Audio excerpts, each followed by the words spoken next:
He was bullied for having no magic, but after making a promise with his friend, he becomes determined to do whatever it takes to become the greatest mage in history.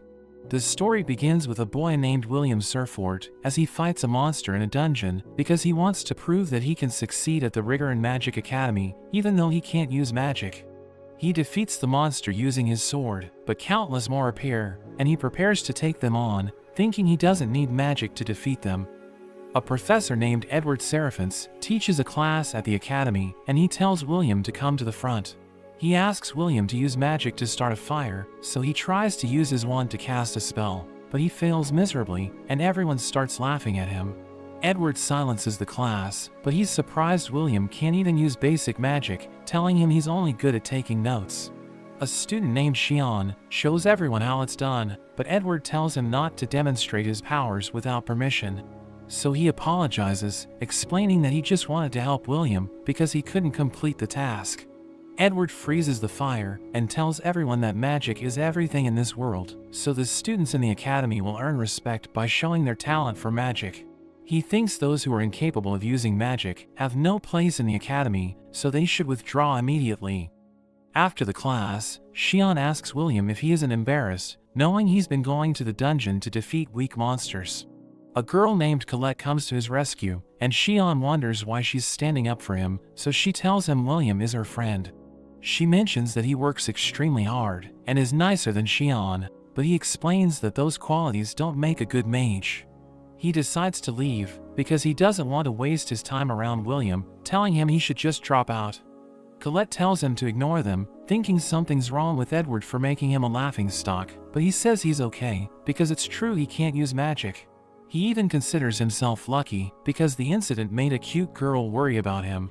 So she blushes, asking him what he wants from her, but he explains that he's just telling the truth because he has always been told he should compliment girls. So she becomes embarrassed, but she reminds herself to maintain her composure because she belongs to a noble family, even if it's just a name. She sees William staring at the sky, so she asks him if something's wrong, but he mentions that he's just admiring how beautiful the day is. We learn that a long time ago, people didn't know about the sky, and they were trapped in darkness because the world was terrorized by invaders known as the Celestial Host. But 5 wizards opposed them, and with their combined powers, they were able to defeat the Celestial Host. They cast a seal over the sky, bringing peace to the world, and the title of Magia was passed down from them ever since, but it's only given to the strongest mages. Colette wonders if the Ice Maiden is watching over them, and William imagines her sitting by her window looking out for them. In a flashback, William talks with a girl named Elfaria, who tells him that the sun and moon are floating in the real sky. She thinks if they become Magia and climb to the top of the tower, they will be able to see the sunset, so they promise to climb the tower together. Elfaria becomes the youngest person ever to earn the title of Magia, and she leaves for the top of the tower. But William has no talent for magic, so he's nowhere near her level, but he still works hard to fulfill his promise to her. Back in the present, we meet a professor named Werkner, who scolds William for going to the dungeon alone, so he immediately apologizes, but he still wants the credit points for killing a monster. Werkner gives him 2 points, but asks him if he still dreams about becoming a Magia, because he needs to advance to the Upper Institute before he can head up the tower. In order to advance, he needs to get a ridiculous amount of credit points from all 3 categories of writing, spellwork, and praxis. But since he can't use magic, he can never get the credits from spellwork. He explains that he already knows this, which is why he's working on praxis and going to the dungeon, but Werkner thinks it's impossible for him to advance. He doesn't want William to worry about becoming a Magia when he might even fail to graduate, telling him he needs to earn 4 credits by the end of the week to get a passing mark. He starts to panic, and he goes through his notes to find a monster worth 4 credit points. Werkner decides to help him, telling him about a monster called a Baskerville, which appeared on the 6th floor, and William hugs him, thanking him for his help. But Xian hears their conversation, and he decides to hunt the monster himself, so that William will get expelled. William reaches the 6th floor, but his companion Kiki seems worried. So he tells her everything's going to be fine. He mentions they just have to avoid the monster's flaming breath, and he's depending on her nose to guide them. We see Xian with his friends, as they also enter the 6th floor. He's about to explain his plan, but they're suddenly attacked by a powerful monster called an evil sentinel, which is worth 10 credit points.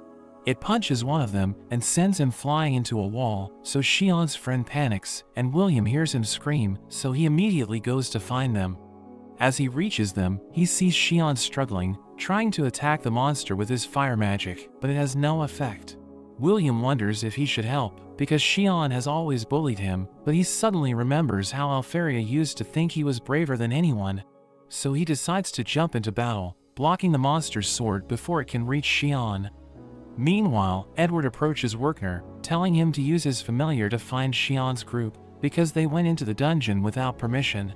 He wonders what floor they're on, so Edward reveals that they're on the 6th floor, and Werkner tells him to relax, because William is also there. William fights the monster head-on, and he manages to land a hit, but it fights on, smashing the ground. He moves around it with ridiculous speed, and he manages to land a decisive blow, as Shion watches the fight, and he can't believe he's watching the same William he's been bullying. Werkner and Edward also watch the fight, and Edward is shocked by William's strength. Werkner explains that even though William can't use magic, he possesses superhuman strength and durability, and he even has the ability to understand his enemy's strategies after seeing them once. The monster tries to kill him, but he dodges the attack and slices off its arm. It fires an energy blast, but William slashes through it and cuts the monster in half. He asks Shion if he's okay, but he's upset because he was saved by someone with no magic, and Edward is furious because he can't believe William has a power that surpasses magic. The next day, William reports to Werkner, who gives him 10 credit points, and William is happy since he won't be expelled anymore. In a flashback to 5 years earlier, we see the students talking about William, thinking he was only admitted to the academy so they could lure Alferia. But she has already become a Magia, so he's no longer needed, and they think he's about to get expelled. He goes with Werkner, and they meet the headmaster named Cauldron, who gives him a knife, and attacks him with fire spells, but he destroys all of them. She's impressed by his skills, so she allows him to continue attending at the academy. But he starts crying, wondering if he will ever be able to reach Alferia, and she thinks it might be possible if he keeps working hard. We return to the present, as Werkner gives a lecture, and he explains the concept of ascending the tower, saying it means advancing to the upper institute to become one of the Magia at the top floor. To ascend the tower, the mages can create a new type of magic, or earn 7,200 credits from the academy. Werkner explains that most of the students use credits to advance, but he yells at them because everyone in the class is on the verge of failing. After the class, Colette joins William, knowing he has earned every credit in writing, but Werkner is still hard on him, and he tells her it's because he failed spell work. He thinks Werkner is a great teacher since he's giving them supplementary lessons, saying other professors don't even care if they fail. They run into Shion, as his friends tell everyone that he defeated an evil sentinel, but he knows he didn't do it. He sees William, and he grabs him, wondering why he's so powerful, despite having no talent for magic, but Colette interferes, and he decides to leave him alone. Meanwhile, Edward goes to Cauldron, telling her to expel William, but she doesn't think it would be fair, since he's in his last year. Edward thinks there's no place in the academy for someone who can't use magic, so she shows him William's records, and explains that he's exceptional in everything except for magic. So even if he can't become a Magia, there are other options available for him. She explains that the academy needs to produce scholars for the fated day, but Edward thinks the problem is that William doesn't want to become a scholar, because he's planning to become a Magia. So she tells Edward to test him, and after seeing how he performs, Edward can decide what to do with him. William apologizes to Colette, because he needs to bring her with him to open his locker, but as she opens it, she sees his sword, and he mentions that he doesn't have the permission to carry it around the campus. They head to the study hall, where William starts reading about dwarves, and Colette thinks he doesn't have to work so hard, because he's already good at writing.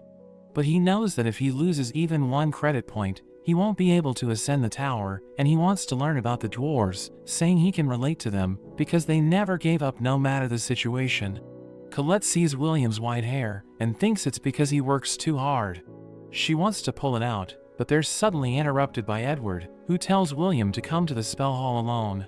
As they reach the hall, Edward explains that he's going to give William a supplementary lesson, because he always fails the spellwork class.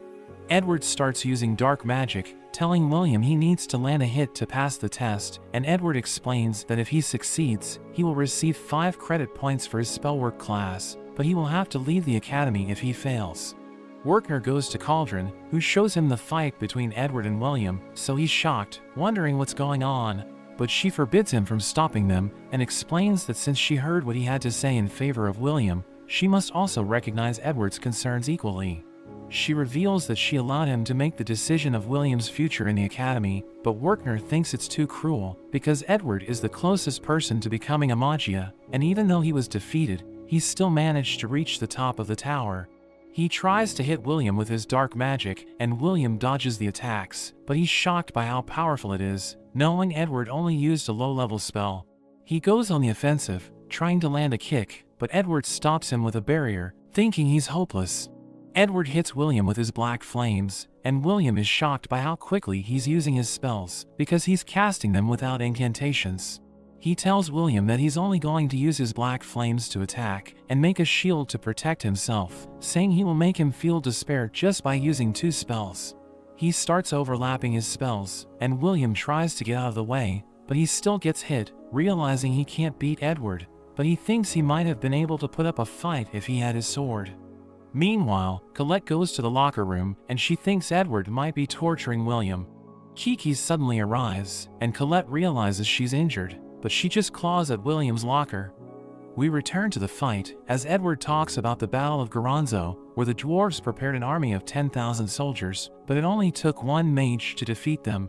He steps on William's head, telling him to give up on his dreams, because a sword can never become as strong as a wand, but he still wants to become a Magia.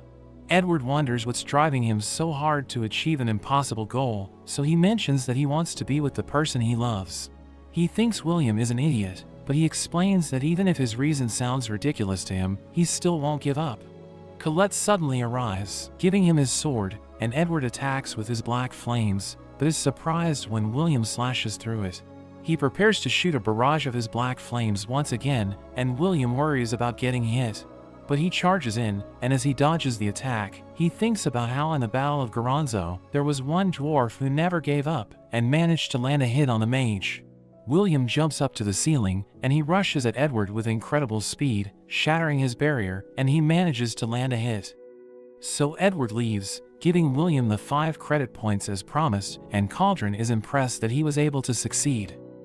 William goes around the city to distribute newspapers, and he trips on the stairs, but he manages to catch all of the newspapers except one. As he goes to pick it up, he sees the news that Alferia has invented a new magic, making her the first person to come up with 12 original spells. He reads on, realizing that the Upper Institute has issued an order to the Academy, and the client is Alferia herself. William goes to his dorm, and asks his roommate Rosti if he can prepare a magic item for him. He wonders why William is in such a rush, and he mentions that the order came from Alferia, so he needs to get there quickly. He explains that he doesn't have classes today, so he's going to prioritize completing the order, and Rosti wonders if the job is difficult. So William reveals he just needs to collect some Frostwalker cores, saying Alferia needs magic catalysts, and all students who help her will be compensated. He explains that he's going to the 4th floor, which is why he needs Rosti's magic items, and he gives William what he needs. Before he can leave, Rosti gives him a piece of bread, telling him to take care of himself. A large number of students turn up in the dungeon, but William already expected it, because it was an order from Alferia. He's about to start hunting, when he's startled because of Xian's attack. Everyone praises him, but he isn't satisfied, as he remembers how amazing William was when he fought the evil sentinel. But William is impressed by Xian, and he decides to go deeper into the dungeon, thinking Xian might defeat all the monsters in the area.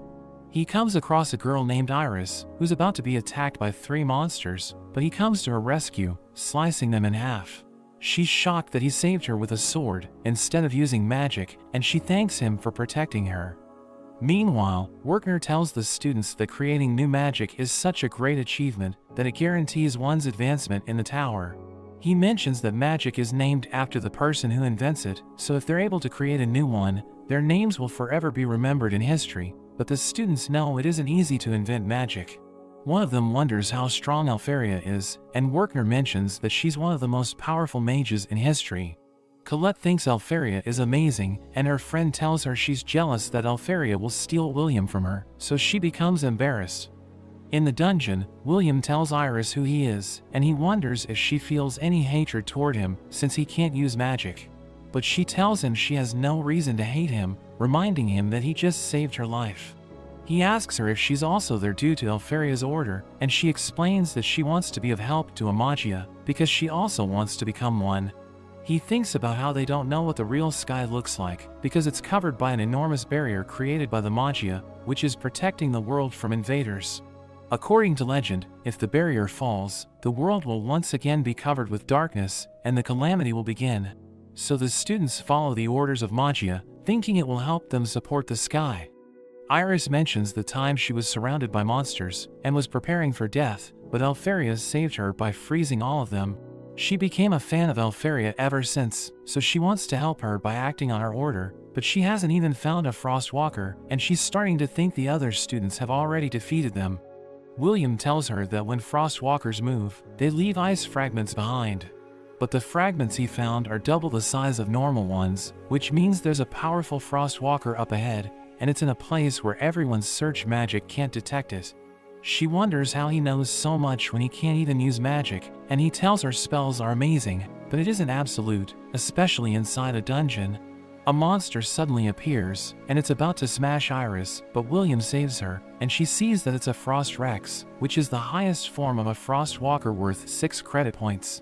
It fires a laser beam, which freezes everything in its path, but William manages to evade.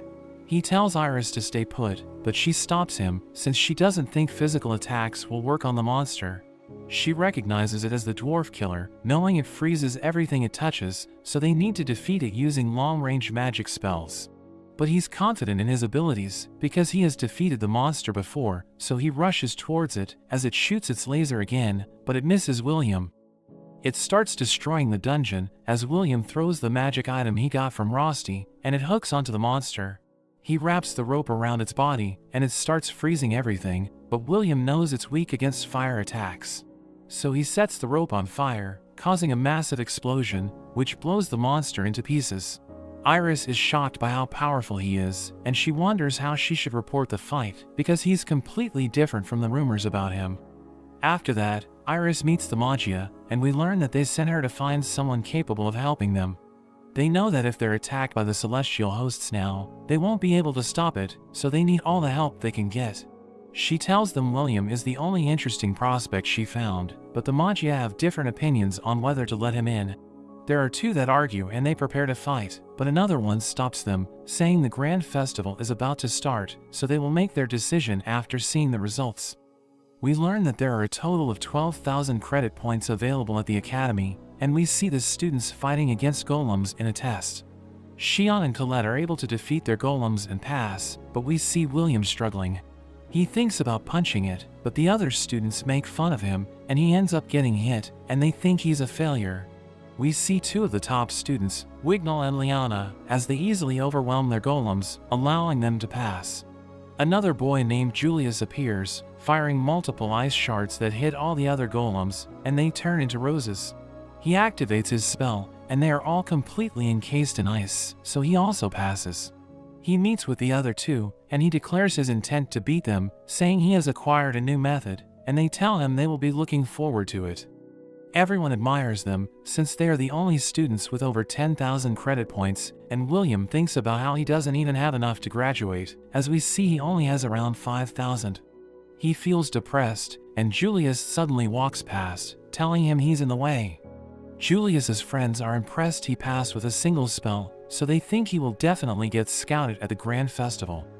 Colette has lunch with William, and she tells him the festival is also his chance to get scouted, because trying to advance without spell work is unrealistic. She mentions how it's possible to advance even if he doesn't have enough credit points, as long as he gets scouted. We learn that the Grand Festival is an event held every 2 years, where there are a number of different competitions, and there are high mages that come down from the tower as scouts. Colette mentions the festival is basically a contest between the students from the different tower factions.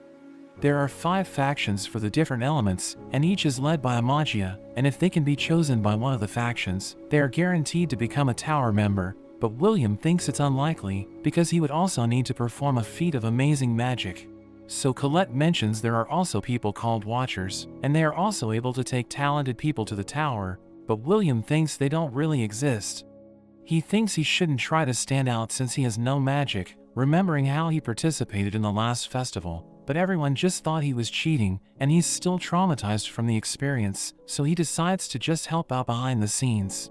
They see all the other students practicing, and Colette mentions there will also be scouts coming from other capitals, so there will be other opportunities besides going to the tower, and she tells him to promote himself. She helps him with his locker, but she suddenly senses something, seeing that someone cast a barrier along with sound-dampening magic. She gets Kiki to take a look, and she's able to dispel the barrier. They open the locker, and it turns out to lead to a hidden stairway, so they decide to check it out. We see other students inside, and they turn out to be placing bets on who will win the events of the festival. William sees that Xian is also there, and as he prepares to insult William, Colette tells him to back off. William wonders what he's doing there, and we learn he's there to see the odds on himself, and he's annoyed that everyone only cares about the top 3. He mentions he's only behind them because he lost some credits in the writing exams, but he thinks he's on par with them in terms of magical skill. After their next class, Colette asks William if he's busy, but he mentions he needs to work, so she becomes depressed. We see him working at Gina's tavern, where he serves a dwarf named Donan. He's surprised by how hardworking he is, since he delivers the newspaper and also works here at night, but he notes that since he doesn't qualify for a scholarship, he needs to work to pay for it. Rosti is also helping out, and he thinks it's fun working without using magic. We learn William asked him to help because the other part-timer quit, and everyone seems to like having William around. As they clean up, Rosti wonders why he works here, because Worker would be able to get him a better job, but he mentions he doesn't want to trouble him, and he likes hanging out with the dwarves. He accidentally drops his spoon, and as he goes to pick it up, Julius enters the tavern. He thinks the place is a dump, but his friends mention there's nowhere else that's open. As William stands up, Julius is surprised to see him, saying he fits right in with the savages. Donan is offended hearing this, but Julius calls them an inferior race who had to come from another world. He tells Donan to know his place, and we learn that the dwarves' world was destroyed by the celestial host, and they escaped to this world. But they aren't well regarded here since they can't use magic. So if a dwarf were to lay their hands on a mage, it would instantly threaten their standing. Rosti serves them a bean dish, but the boys laugh at it, thinking it isn't fit to be eaten. They continue to insult the dwarves, but William confronts them, telling them to take back everything they said. He tells them that the dwarven beans are grown from barren soil, so it's the culmination of their wisdom and proof they survived even in the harshest conditions, but Julius kicks the dish away, and it lands on William. The two boys prepare to mess with him, but he instantly smashes them both into the ground. He thinks that they are the ones who are savages, and Julius decides to get serious. William dodges his ice, but he ends up getting pinned to the wall. Julius creates a rose on his chest, and as he prepares to activate it, Donan tells him to stop. But seeing the look on William's face, he changes his mind, telling him to join the grand festival so he can humiliate him in front of everyone. Donan thinks it's a bad idea, but William agrees, telling him to apologize to Donan and the others if he wins. The grand festival begins, and the first event is the Sky Race, where we see Liana ahead of everyone on her dragon, and the other participants struggle to keep up with her. The students in the audience are amazed by her skills, and they think she's sure to win. Cauldron notes that the Tower Scouts are already in the stands analyzing everything, and Iris believes it's because mages from outside the tower are also there to find talent. Liana wins the Sky Race for the second year in a row and sets a new record, making everyone understand why she's one of the top 3. Iris puts on her glasses and excuses herself, telling Cauldron that there's someone she wants to cheer for. Xian's friends wish him luck for the next event, and they tell him that even though they didn't qualify, they will still cheer for him. He thanks them, and remembers how Colette requested him to join her team, so he rushes to find her, believing that she will always choose him over William. But when he finds her, he's stunned to see William with her, and she reveals they were short on credit points and needed him on their team to fill the gap. He's frustrated that a loser like William is participating in the event, and that they're on the same team, so he yells at him, but William ignores him and stares at Julius, who passes behind him. Colette reveals that William wants to defeat Julius, but Shion is angry for being ignored. The festival host, named Mike, announces the beginning of the afternoon events, and he introduces Edward as his guest commentator, calling him the most hated teacher in the academy, but Edward asks if he wants to die. Mike announces that the next competition is the crown attack, which is also the main event of the festival, and it will be played in teams of 3, so he tells the elf faction to get to work, and they use their magic to create 5 zones around the stadium. Mike mentions that the teams will begin on the outside, and they must get through the zones, which contain a variety of traps and obstacles set by the professors, and the winner will be the first team that makes their way to the stadium and reaches the crown. He mentions it's a battle royale, so the teams can also attack each other. Edward mentions they will be looking at how they work as a team, telling them to treat it as if it were a real dungeon dive. Mike mentions that all the top students are participating in this event, but the favorites to win are Wignall and Julius. He mentions he has bet all his savings on Wignall, but he also wants to watch Colette's squad, since they have Shion, but also William, and the other students can't believe that William is competing, thinking he's crazy. Werner is also shocked to see him in the event, reminding him to avoid it, but William is determined to win. The teams take their positions, and the competition begins. All the teams rush forward, but they are immediately faced with countless golems that block their path. William rushes ahead, but the other students think it's useless, remembering how he couldn't even scratch a golem during their exam. But William calls for Colette's help, and she uses her magic to create an earth gauntlet for him, which he uses to blow one of the golems away, clearing a path for them. His strength leaves the audience shocked, and Colette mentions that even though William can't use magic, he isn't breaking the rules if he uses a magic gauntlet. Shion thinks about when William saved him, which made him disgusted with himself, so he trained himself until he almost died, but he realizes that William is still stronger than him. Their squad takes the lead, and they're the first ones into the Badland Zone, where there are giant cubes that attack with stone bullets, but William punches the ground, which raises a shield to block the attacks. He calls for Colette's help again, and she uses her earth magic to create a number of swords for him. He starts throwing them at the cubes, destroying them one by one, but he misses one of them, and he finishes it off by slashing it. Mike announces that they are ahead of everyone, while Shion's friends cope by saying it's all thanks to Colette's magic. The scouts are amazed by how fast William is, and Edward thinks it's his knowledge and experience that allows him to move with efficiency, while his reflexes allow him to attack so quickly, and Iris cheers for him to win. Meanwhile, 2 of the other teams are eliminated because they can't handle the traps, and Julius notices noise from the stadium, so his team reveals that William's squad is in the lead, but he tells them not to worry. William's team reaches the final zone called the Enchanted Woods, and after crossing it, they will reach the stadium, but they are suddenly surrounded by circle traps. He instantly cuts all of them, changing their directions so that they attack themselves. Mike wonders what Edward thinks, since he was the one who set up those traps, but he just seems annoyed. William approaches the stadium, but he knows that the closer they get, the more likely they will be to run into another team, so he decides to take a different route, and goes ahead of everyone to set a trap for Julius, but he is suddenly attacked by ice, as we see that Julius is already there.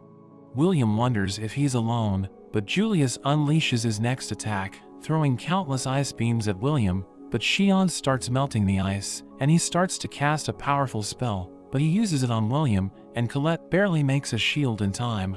There's a huge explosion which destroys the forest, and Shion tells Julius to go away, because he doesn't want anyone to interrupt his fight with William, while Colette and William can't believe their own teammate is acting so childish. Shion mentions he tried to be a good person for Colette, but he can't take it anymore. Julius suddenly creates a giant ice wall, trapping Colette behind it. William worries about her, but he's attacked by Shion and he loses his sword. He tells Shion it's not the time to fight, but he insists on it, telling him to pick up his sword. In a flashback, we learn the other students used to make fun of William since he didn't have any talent with magic, but Shion didn't like it, so he decided to take William as his underling, but William just ignored him, which made him angry, and ever since that day, he has despised William. Back in the present, William dodges Shion's attacks and hides behind a tree, but he unleashes his flame whip, which grabs William's leg and lifts him up, but he cuts the rope and saves himself. Xian notes that jumping and dodging his attacks won't do much. Xian invites him to attack, but William mentions they're teammates, and he made a promise to Donan and the others to punish Julius, so he needs to fight him instead. Xian gets angry, telling William that if he doesn't fight back, he will destroy him, making him wonder if fighting is the only option left. Meanwhile, the audience becomes aware of the fight, and Mike asks Edward for his take on the situation. He reveals fighting with your own teammates is against the rules of the event, and the Tower Scouts will see it as a significant mark against them. Mike is surprised to see that Edward is happy about the fight between Xian and William, while others are upset about Xian's stupid decision to start a fight with his own team. Kiki is worried to see what's happening, while Rosti also wonders about the situation. Iris joins them, and she starts to cheer for William. Rosti mentions it's unexpected to see her cheer for one person in particular, because he thought she would be cheering for the crowd's favorite, so she reveals she wasn't interested in William initially, but she has become obsessed with him. She wonders if Rosti is also a fan, so he mentions that he loves William more than anything, since they're also roommates. Meanwhile, Colette rushes to stop William and Xian, but she finds Julius, who tells her to stop running, or else people will think she isn't suitable for her title as the Earth Princess. She gets angry and warns him to shut his mouth, but Julius attacks with his ice, so she defends herself, but we see he was just triggering a trap, and there's a huge blast. The audience is confused as they watch, and realize that Julius is in several places at once, confronting each of the other squads. Wignall is happy to see him, and Julius reminds him of his declaration to deal with him, but Wignall uses his wind magic, and we see that it was just a clone made from ice. Mike is happy to see Wignall beating Julius, since his money is on the line, but the scout from the elf faction named Phildus mentions that Wignall is average, because he neither exceeds nor fails to meet their expectations. She wants to go home since she's an introvert, but her companion Lafia tells her she can't leave, because they need to report the events to Lady Eleanor. Meanwhile, William wonders why Xian is so fixated on fighting him. He remembers the time when he used to get bullied, and he was aware that he was the biggest failure, so he didn't want Xian to take his side, because he thought it was selfish, and he also didn't want to shift away from his goal of meeting Elfaria. Xian shoots at him and he runs away, but Xian uses his magic to call his guardian, which is a flaming falcon. The falcon rushes towards William, but he cuts its wing using his sword, and runs at Xian to attack him. But the falcon follows him, and he thinks he needs to cut through the falcon's core to destroy it, or else it won't stop. The falcon regenerates its wing and shoots fire at William, which he dodges, but Xian attacks him from the front. He blocks it using his gauntlet, and even though he is being attacked from all directions, he still manages to save himself. But Edward is impressed by Xian, who he thinks has surpassed the level of a student, because he can use high-level fire magic, while also calling his guardian. The scout from the fire faction recognizes Xian's strength, thinking that even though he has less credit points than the top 3, the festival has allowed him to stand out, and he tells his companion to report to Lord Cariot that they have found an unexpected talent.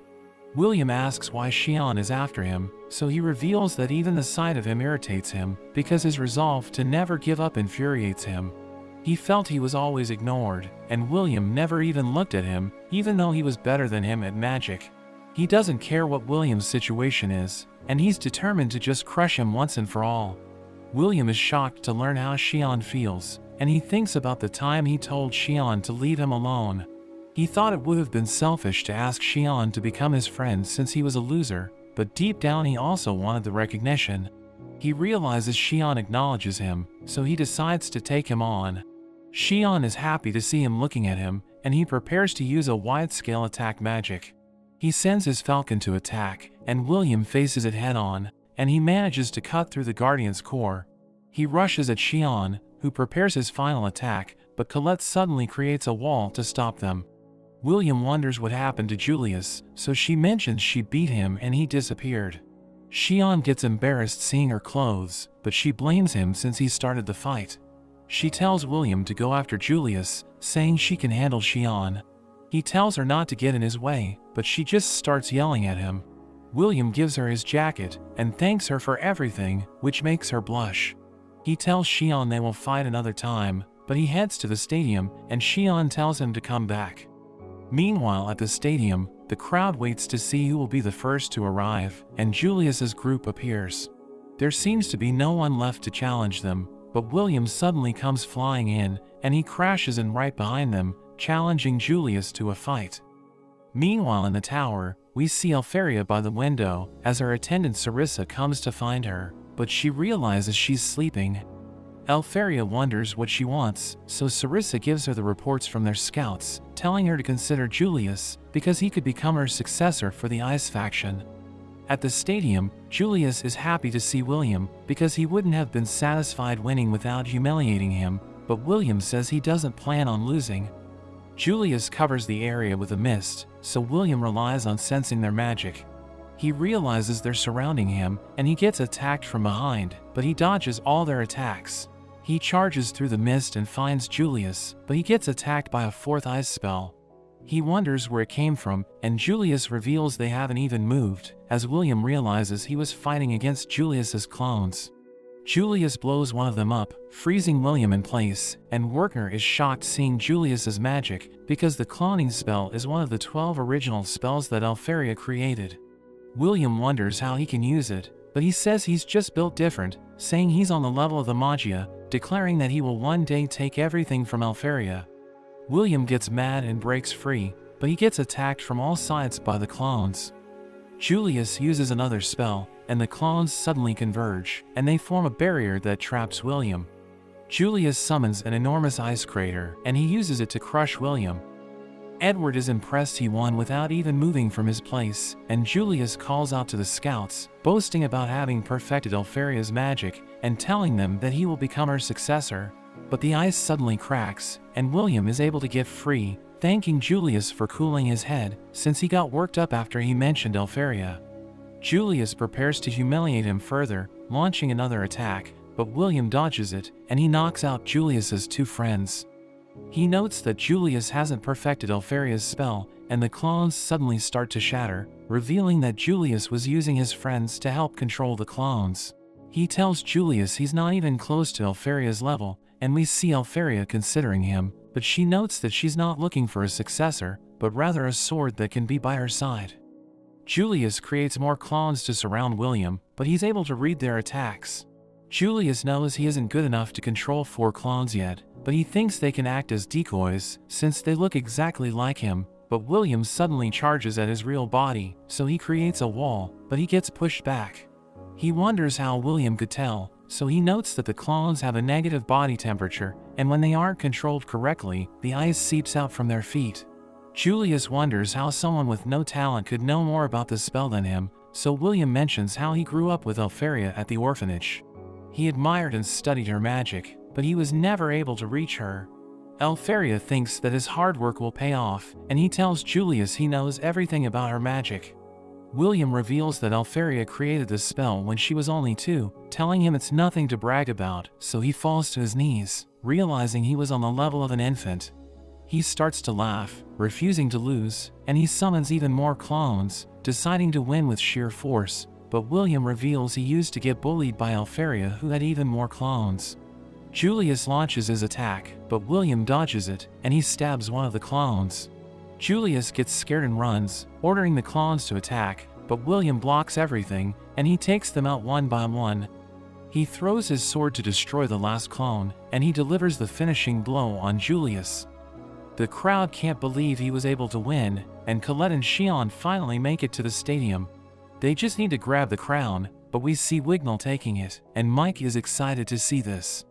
The event comes to an end, and Alferia asks Sarissa if there's a magic that can go back in time, revealing that she wasn't bullying William with her clones, but just wanted to play with him all by herself. Xian can't believe William was able to beat Julius, but he swears to be the one to defeat him.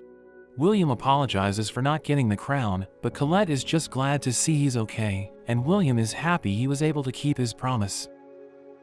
We see William and his friends drinking with the dwarves as they celebrate his victory, and Donan wonders if he has been scouted by the tower. But Colette reveals that he wasn't, saying they didn't even win the event, and she blames Xian for the outcome. Rosti asks William about Xian, so he reveals that he invited him, but he refused to join them. Donan thinks it's okay, because William won the fight, and he even got a proper apology. We see Julius washing the dishes, and Gina tells him they're short-staffed, telling him to work faster, because he still needs to serve the customers. He realizes that his reputation has been ruined, because he lost to William, and he runs to perform his other tasks, as Colette mentions that he got what he deserved. Workner thinks William is going to have a hard time when he returns to the academy, because he just showed everyone what he can do. Colette thinks they're just going to stop underestimating him, but Workner explains that it isn't that simple. The next day, we see students talking about an upcoming event known as the All-Student Praxis, where they need to survive in the dungeon for an entire week. But they're required to form parties, so everyone's searching for capable party members. William walks around the academy, but there are two students that approach him, inviting him to join their party, as they admit that he's ridiculously strong. But the other students surround him, and they all want to explore the dungeon with him, so they start fighting over him, as Colette realizes that they're all interested in him, because they know how powerful he is. But she stops them, telling them they have no shame, as she reminds them that they used to bully him. She thinks he's angry, but he reveals that he's happy, because they want to be his friend. A girl invites him to join her, but Colette stops her, saying he's going to be busy shopping with her. That evening, Colette realizes that she made it sound like she's going on a date with William, and her roommate Rose tells her to wear something cute. We see William studying in his room, when Rosti asks him what he's going to do tomorrow. So he tells Rosti that he's going to go shopping with Colette, who persuaded him to join her, by telling him that they need to buy items to prepare for the all-student praxis. The next day, we see Colette waiting at a plaza, as she wonders if she's really going to have a date with William, who greets her as he arrives, telling her that she looks good. He mentions that she made his heart race, so she becomes flustered, but Rosti suddenly arrives, and he introduces himself as William's roommate, saying he's looking forward to go shopping with her. She's confused hearing this, so William explains he wanted to come along, and he suddenly holds William's hand, telling him it's time to go, so she freaks out, wondering what kind of relationship they have. She observes them, as she notes that Rosti is too close to William, so she realizes that her date has been ruined. They return to the plaza, where William realizes that Colette appears to be upset, and he wonders if something's wrong. So she asks him about Rosti, telling him they appear to have a weird relationship, and she wonders if he's actually a girl. So William confirms that Rosti is a guy, but mentions he's always been a bit weird. He gives them drinks, and he sits beside William, who wonders why he doesn't have one, so he says he will just share with him. Colette offers to give him her drink, but he stares at her, and he tells William to get his sword maintained without them. But he becomes confused, so she explains that dwarves don't like seeing mages at their forge, saying it's better if he goes alone. He walks away, and she asks Rosti if he likes William, so he tells her he loves him more than anyone. She mentions that she used to hug him until 4 years ago, but Rosti reveals that he takes a bath with him every night, telling her to imagine what they get up to. We cut to William, who realizes that Rosti and Colette are acting strange, thinking they don't like each other. Liana suddenly calls him, and he recognizes her as Miss Perfect, knowing she earned all the credits in the 3 subjects. She tells him to follow her, saying she needs to talk to him, and she takes him to a room, where he sees the other top students with Xian. She mentions that it's almost time for the all-student praxis, and she wants to form a party with all of them, but Xian and Julius are against her idea, because they don't like William. He wonders why she brought him there, because everyone knows that they hate him, but he realizes that she's completely clueless. Xian grabs onto him, but Wignall transforms their surroundings, as he mentions that mages aren't barbarians.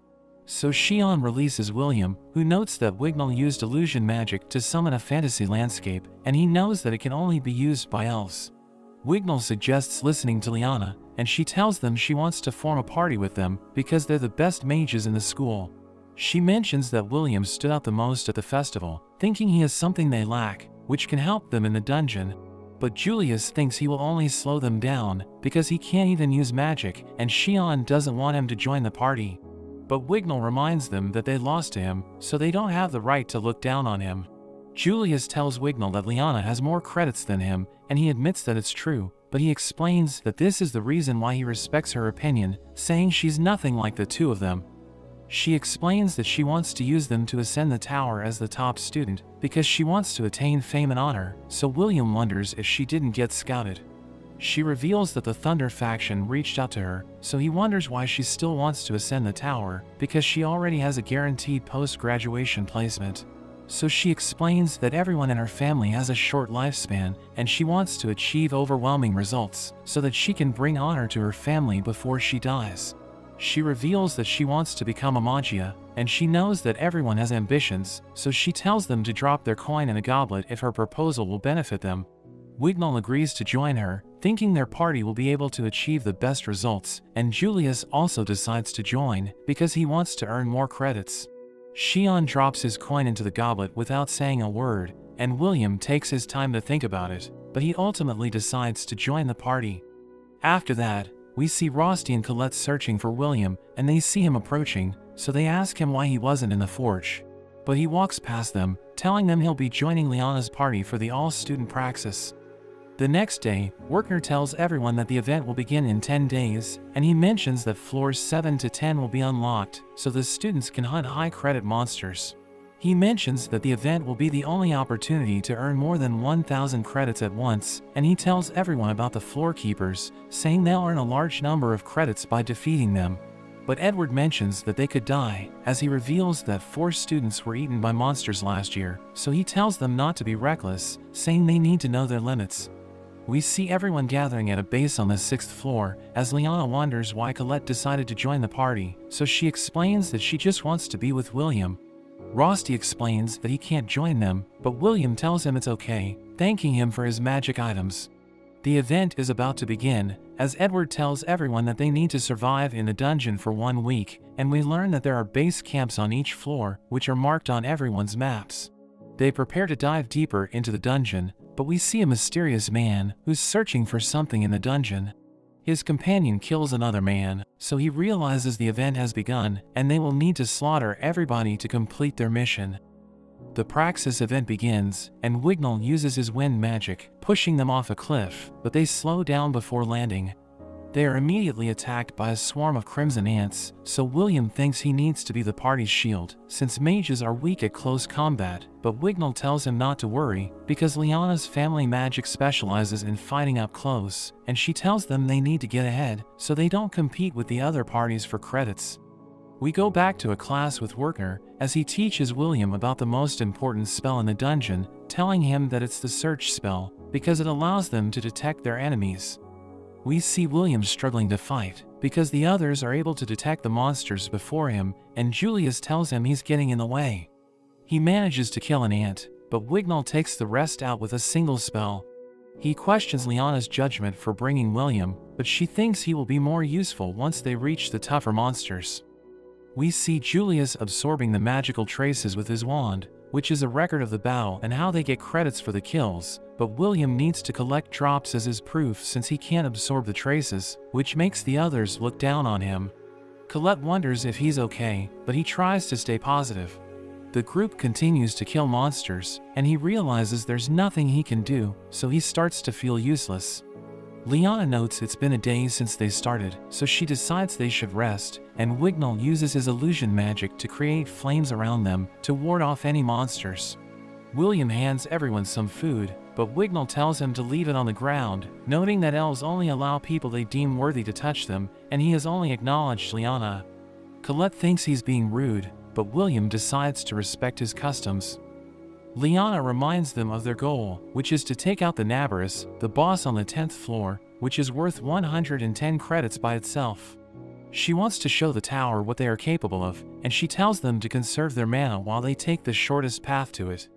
Meanwhile, we see the mysterious duo, as they continue to kill monsters and everyone in their way. As the group continues to the 10th floor, Julius notices that all the monsters have already been defeated, but Wignall notes that there can't be any other parties ahead of them, and William sees that they were defeated with force instead of magic. They make it to the boss room, but are shocked to find that the Nabarus has also been killed, so they all use their search spell, and realize it was only just defeated. We learn that even though the search spell is important, it can struggle with detecting traps, and mages are also able to use hide to counter it. But William relies on his senses, and he detects a creature above them. It fires a blast of energy at him, blowing him away, and the monster gets behind Wignall, taking him out instantly. The others try to react, but the monster crushes the ground, causing them all to fall, and William tries to get to Wignall, while everyone in the dungeon feels it shake. We see William manage to get to Wignall, but he sees he's in terrible condition. William realizes they're on the 11th floor, and we learn that it's outside of the Academy's area, and is considered a danger zone that only the tower mages can survive. Liana notes they are in the Nightmare's Maw, and the power of the monsters is on a completely different level, so they need to find the others before they all die. We see Wignall in a dream, as the other elves look down on him for being weak, and he's cast away by the Elf Queen. He wakes up as William defeats a giant serpent, but when William tries to help him, he slaps his hand away, refusing to be touched, but William insists on helping him, even if he tries to come after him in the future. Wignall ends up treating himself, and William checks his supplies, noting that they have enough to survive for 24 hours at the most. He tells Wignall they need to find the others, but Wignall mentions the protocol is to stay put and wait to be rescued, but William mentions the monster on the floor above, so it's unlikely they will get help in time. We see everyone panicking on the 8th floor, as Worker contacts another professor named Eliza. She mentions there's a stampede, and their camp was destroyed by monsters, so Worker asks about the other professors, but she mentions they were all found dead, with their heads ripped off, and she hasn't heard anything from the lower floors. Worker realizes something is going on, and Edward comes rushing to him, telling him that the Praxis event has been cancelled, and they need to help the students. We see William and Wignall looking around, but Wignall spams his search spell. William tells him he should save his mana, but he's scared of getting attacked again. William explains that the search spell is based on distance, so repeatedly using it won't do anything, telling Wignall he needs to trust him. Wignall wonders how he can be so calm in their situation, but he notes that for him to get to the tower, his only option to get his credits was from the Praxis, so he spent all his time and effort to learn about it. Kiki alerts them of monsters, and they realize they are surrounded, so they know they need to fight. William rushes at the two in front, and Wignall blasts the one behind, but he's surprised by how strong William is, thinking he doesn't compare. The pig behind him gets back up, and he knows he can't counterattack in time, so he uses his fire illusion to buy time, but it doesn't work, and he's about to get eaten, but William saves him just in time. William notes that the pigs don't have eyes and rely on their sense of smell, so illusions don't work on them. Wignall thinks he's a disgrace, and William tries to cheer him up, telling him he's talented, but he reveals it's not true, and that he's actually considered a failure.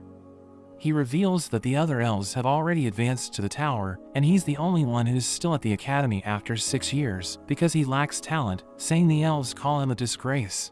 He reveals that illusion magic is supposed to have physical form, but his illusions can't harm anyone, because he can't master it no matter how hard he tries. William reminds him that he's one of the top students, but he explains that they're inferior to other mages, saying the students who are still in the academy are just leftovers. We cut to Liana, as she explains that true geniuses don't need to go through the graduation process, because they can advance by inventing new spells, or getting scouted at the festival. She mentions that she isn't as talented as them, saying she's just one of the leftovers, so Colette reminds her that everyone in the academy calls her Miss Perfect, but she thinks she's just a big fish in a small pond. She reveals that she saw a first-year student become a magia, saying she's nowhere near as talented as her, and Colette realizes she's talking about Alferia. She tells Liana that she knows a boy who has no talent for magic, but he's been working hard to get stronger, even when everyone's bullying him, and Colette thinks he will laugh if he hears Liana mocking herself. We return to Wignall, as he tells William about his foster sister Eleanor, saying they grew up together, and he taught her how to use spells. But he immediately learned that her magic was on another level, because she's a high elf. Everyone learned about her talent, so she was taken away, and she became a magia, while Wignall trained to improve his magic, because he wanted to be with her. But he's still nowhere near her level, so he thinks he's pathetic. But William realizes they're similar, and Wignall thinks he's just trying to make him feel better, telling William to leave him behind. But he tells Wignall that he's an incredible elf, promising to protect him until he gets back on his feet. They start fighting a group of monsters, and Wignall notes that they're all worth over 5 credits, but William slices them into pieces, as Wignall wonders how he's able to defeat them so easily. He asks Wignall if he's okay, and he wonders why William is protecting him, so he explains that it's because Wignall is a great elf. Kiki suddenly alerts them as William mentions that he hears a strange sound, so Wignall uses his search spell, but he doesn't find anything. William thinks monsters are about to spawn, and a creature suddenly appears, and it starts filling the room with water, and it releases fire spirits. He knows that they're bad news, and he uses his grenades to destroy the creature. Wignall asks him about the monsters, so he reveals that they're called Balkar, and they're immune to physical attacks. He adds that they have high magic resistance, and the only way to defeat them is to use elven illusion magic, so he needs Wignall's help. But he explains that he can't do it, saying his illusion magic isn't perfect, and he starts crying, thinking he's going to fail again. But William tells him it's okay to fail, because they're not geniuses, so they can't move forward without failing. He thinks William is going to die if he fails, but he assures Wignall that he's going to be fine, saying he won't die, because Elfaria is waiting for him in the tower. The monsters attack them, but he protects Wignall, and he charges in, cutting one of the monster's legs. But it immediately regenerates, as Wignall realizes that William's attacks are working, so he needs to use his magic to save him. He summons wind to attack, but it has no physical form, and it doesn't affect the monsters, so he becomes worried, thinking William is going to die because of him. The monsters try to burn William, but Kiki defends him, and he tells Wignall not to give up, saying he believes in him. Wignall recalls that the elves saw him as a failure, but he realizes that William is counting on him, and he refuses to give up on his dream to be with Eleanor. So he decides to try again, as he attacks the monsters with his spell, and he manages to destroy them, covering the area with trees. William is happy that he was able to do it, but he realizes that Wignall is kneeling before him. He apologizes for being rude to him, saying he respects him as a warrior, and William admits that he also respects Wignall, because he knows he's been training hard to get stronger. After that, William uses the map that Rosti gave him, as Wignall realizes that he wasn't walking around aimlessly. Kiki remembers the scent of their companions, and she helps William find them, pointing him to where they are. We see Julius with Xion, as he starts looking for water, but Xion reminds him that they have limited supplies, telling him to use his ice magic to create water. But he becomes upset, telling Xion they need to save their magic, because they need to keep using their search spell, and they start arguing, as Julius realizes that they're incompatible. He uses his search spell, and he doesn't detect anything, but Xion suddenly pulls him away, saying he can sense enemies approaching.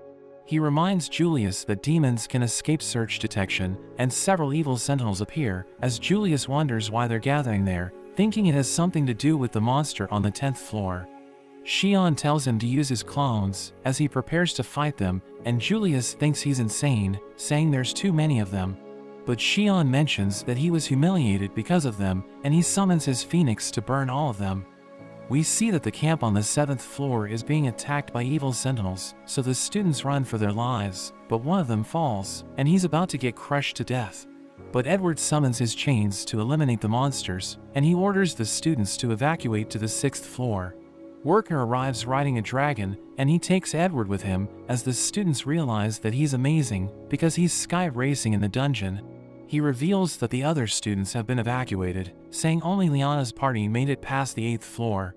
Edward thinks they're trying to defeat the floorkeeper on the 10th floor, and he thinks finding them is going to be difficult.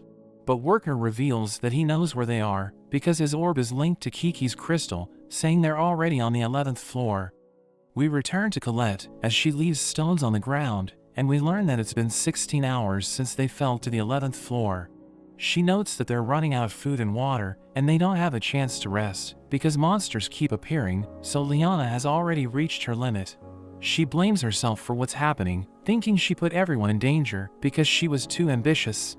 But Colette mentions that nobody expected the monster to appear on the 10th floor, and she tells Liana not to blame herself, reminding her that she decided to tag along even though she wasn't invited. William and Wignall detect mages nearby, and they realize that Xion was able to defeat the sentinels. Wignall can't believe he was able to wipe them out, but Julius reveals that he sacrificed his clones to help him. Wignall asks Julius about the girls, and he mentions that he doesn't know where they are, so William realizes they're still alone. We return to Colette, as she sees a man approaching, and she recognizes him as one of her teachers.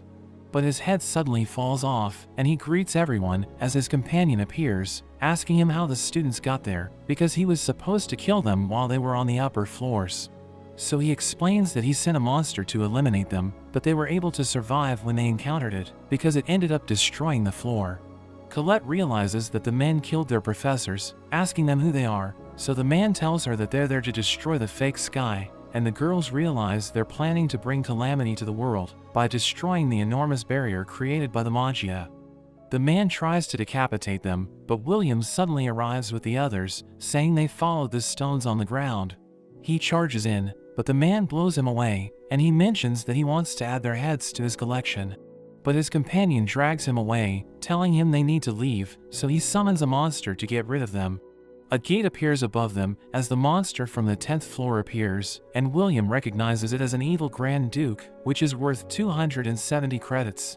We learn about the 1000th rule, which is the conversion formula that the tower uses for the credit system, where 1 credit is assigned to a monster that is as powerful as a mage with 1000 credits. By using that formula, William realizes that the Duke is equal to a mage with 270,000 credits. It blasts them with an energy beam, which destroys everything around them, and Julius realizes that it's ridiculously powerful. Liana tells everyone to retreat, so they start running away, as Wignall uses his illusion magic to stop the Duke. But it tears through his magic, and it's about to kill him, but William saves him, and they're able to escape with the others. Colette realizes that the Duke is overpowered, and William reveals that he has read about it, saying it's a greater demon from the 25th floor. Xian wonders if they were able to outrun it, but William explains that it's still searching for them, and Julius realizes that there are countless monsters in the area, so William explains that the Duke ordered the lesser demons to hunt them down. Xian realizes that the Duke caused the mass outbreak of Sentinels, and Julius starts to wonder if they will be able to make it back alive. Liana notes that the situation is hopeless, and she thinks they're all doomed, but William mentions that they just need to defeat the Duke. He explains that the lesser demons are establishing a domain across the other floors, because the Duke is on the 11th floor, but he mentions that they will lose their chain of command once it's defeated, so they will become disorganized, and he thinks they might be able to escape if this happens. Julius thinks they don't stand a chance against the Duke, but William explains that he has a plan, saying he needs everyone's help to execute it. Julius thinks nobody will support him, but Wignall explains that he believes in William because he saved his life countless times. Colette mentions that she trusts William because he knows the dungeon better than anyone else, and Xian explains that he'd rather fight than stay hidden. Wignall tells Liana to trust William, so she admits that she was wrong about him, saying he deserves to be their leader because he's the only one who hasn't been crushed by despair, telling him they will obey his orders. Julius thinks they can't win with William's plan, but he tells Julius he's right, saying they're going to fail without him because they need his powers to execute the plan. So William begs him to help them, saying he will teach him the secret of Alfaria's spell. They decide to fight the Duke, and it starts blasting them, but they jump away, and Julius starts chanting his ultimate spell as his clones surround the Duke. We learn that William told him that his clones allow him to carry on incantations, saying he can continue chanting even after a clone has been destroyed.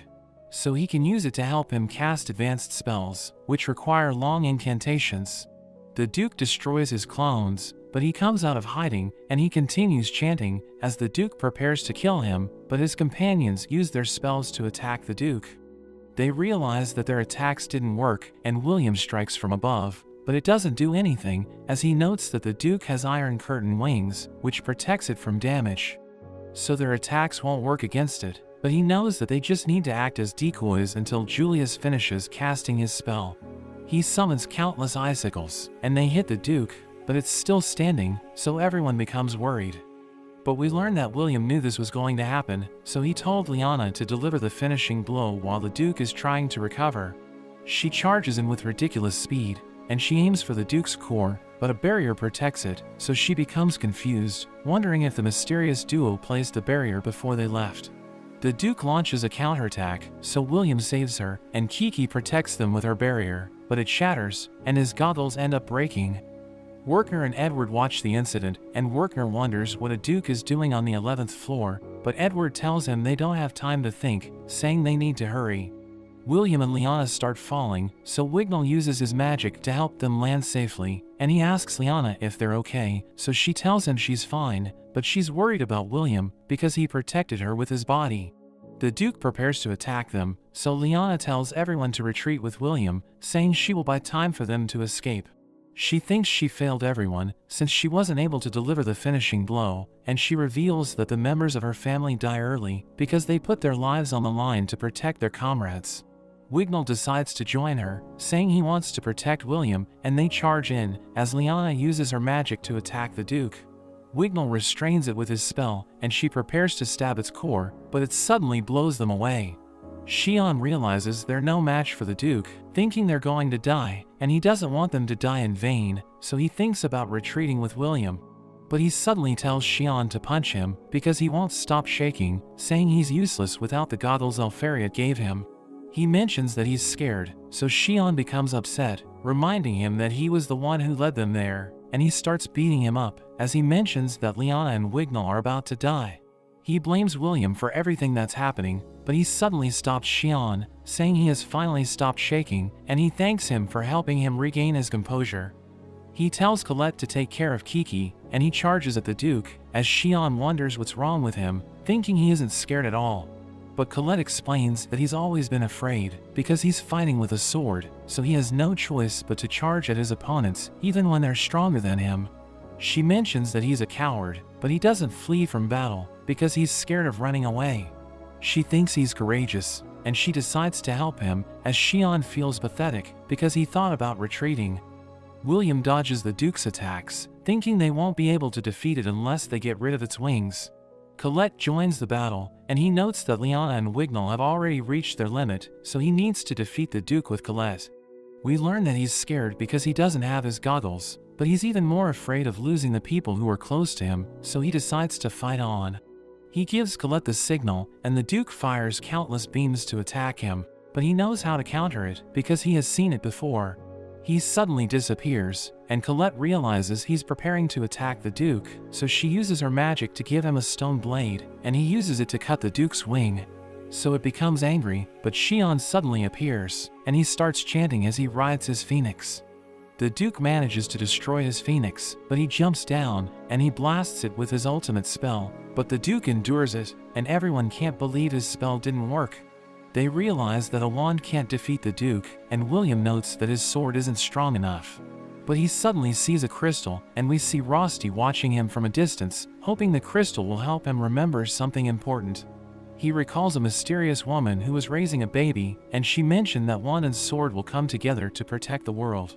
So he realizes that he might be able to defeat the Duke if he combines magic with his sword, and he tells Xian to cast his spell.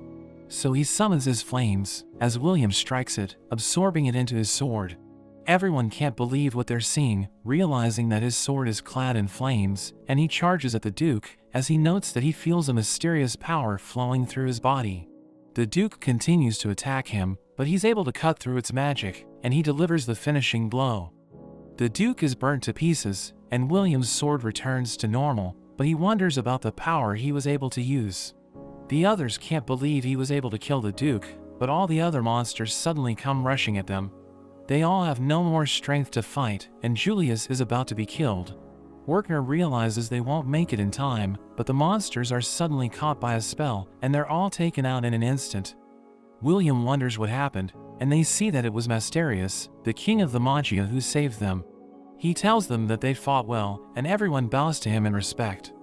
One of his subordinates jumps down, surprised that the sword is still alive, and he introduces himself to William as Finn. Meanwhile, we see the mysterious duo with a sword, as they mention they successfully managed to complete their mission, and they're glad they didn't run into Masterius. The Praxis event comes to an end, and we learn that there were 11 professors that were killed. Wignall wonders about the duo, and Julius wonders what would have happened if Masterius hadn't saved them. Lyanna is glad they survived, and she thanks all of them for being in the party, but her stomach suddenly growls, so Colette gives her an apple, but she keeps eating and asking for more, so Colette can't believe how much she eats. But she claims it's because of her close combat magic that uses up more energy, but Colette doesn't buy it, thinking she's just a fatty. Lyanna goes on to praise William, thinking they all would have died without him, but he says he couldn't have done it without everyone working together. Julius reminds them how William almost got them killed, but Colette quickly stuffs an apple in his mouth. Xian wonders about the power that William used at the end, thinking it was insane, but Liana isn't sure if it was even magic, and William doesn't really know what it was. He remembers Finn from the dungeon, and Liana mentions she has read about a special tribe that can't use magic, but they have accumulated generations of knowledge about the dungeon, and since the time of the Mage Queen, they have served as guides for the dungeon, and William finds him somehow familiar. We see Finn meeting with Cauldron, and he mentions they made it to the 49th floor. He reveals a broken sword, and Cauldron wonders if it's a mage slayer. Finn mentions they ran into a shady group on the 40th floor, and even 20 of their high mages were killed, so he warns her to be careful, because there's something being planned behind the scenes. He leaves the sword for her to analyze, and he moves on to asking about William, telling her that swords are under his jurisdiction, but she mentions that William chose himself to climb the tower to become a magia, and Finn thinks it's unheard of for a sword to want to become a wand, but he decides to allow it, but he mentions he will also be getting involved. We see William get back to his training, and Colette wonders how he can move already when everyone else is still injured, but he mentions that all he can do is keep moving forward. The others watch him from their room, wondering if he's built different, but Xian suddenly jumps out, telling William to fight him. William tells him not to push himself, but Xian reminds him that he promised they would have a proper fight after the Grand Festival, so William agrees, and they continue things from where they left off. But that's where this series ends for now. Remember to like and subscribe to the channel. Thanks for watching, and I'll see you next time.